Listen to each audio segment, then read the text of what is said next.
மதுரை மீனாட்சி அம்மன் ஒரு காலத்தில் மனிதர்களை விழுங்கும் தாந்திரிக சக்தி கொண்ட அம்மனாக இருந்தார் என்பது உங்களுக்கு தெரியுமா? பாண்டியர்கள் மதுரையில் கட்டிய ஆலயத்தில் பகல் முழுவதும் பக்தர்களுக்கு அருள் தரிசனம் அளிக்கும் அம்மன் இரவு வந்ததும் கருவறையை தாண்டி வெளியே வந்து விடுவார். அப்படி வெளியே வரும்போது தாமச குணத்தின் காரணமாக தன்னிடம் சிக்கியவர்களை உடனே விழுங்கி விடுவார். இதனால் பாண்டிய மன்னர்கள் பல பண்டிதர்களை அழைத்து யாகங்கள் ஹோமங்கள் நடத்தினார்கள். ஆனால் எந்த பயனும் இல்லை.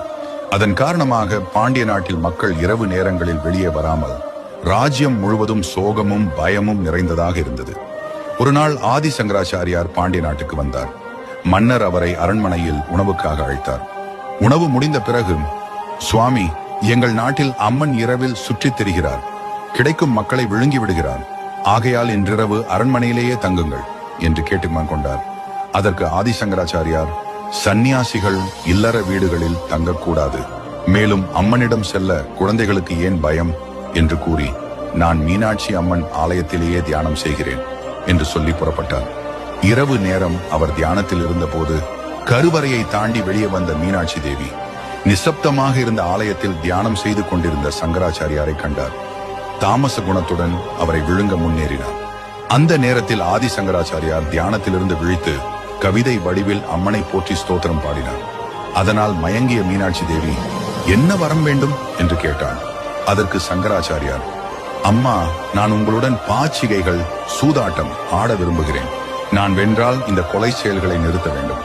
நான் தோற்றால் முதலில் உங்கள் உணவாக நானே ஆகிவிடுவேன் என்றார். அப்போது மீனாட்சி தேவி தனது கணவர் சுந்தரேஸ்வரரை சாட்சியாக வைத்து பாச்சிகைகளை சங்கராச்சாரியாரிடம் கொடுத்தார். அவர்கள் ஆடிக்கொண்டிருக்கும் போது விடியற்காலை வந்துவிட்டது. அப்போது மீனாட்சி தேவி பாச்சிகைகளை வீசி, பார் நாயகா, நான் தான் வென்றேன் என்று கூறினாள்.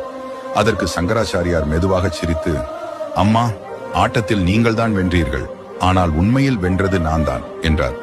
அப்போது சுந்தரேஸ்வரர் கூறினார், தேவி, ஆதி சங்கராச்சாரியார் ஆடிக்கொண்டிருக்கும் போதே எண் சாஸ்திரத்தின் மூலம் ஒரு ஸ்ரீ சக்கரத்தை உருவாக்கி அதில் உங்களை கட்டி வைத்து விட்டார் என்று. ஆதி சங்கராச்சாரியாரின் ஞானத்தால் மெய்மறந்த மீனாட்சி தேவி அவரை ஆசீர்வதித்து தனக்குள் இருந்த தாமச குணத்தை வென்று சாந்த ரூபமாக நிலை கொண்டார்.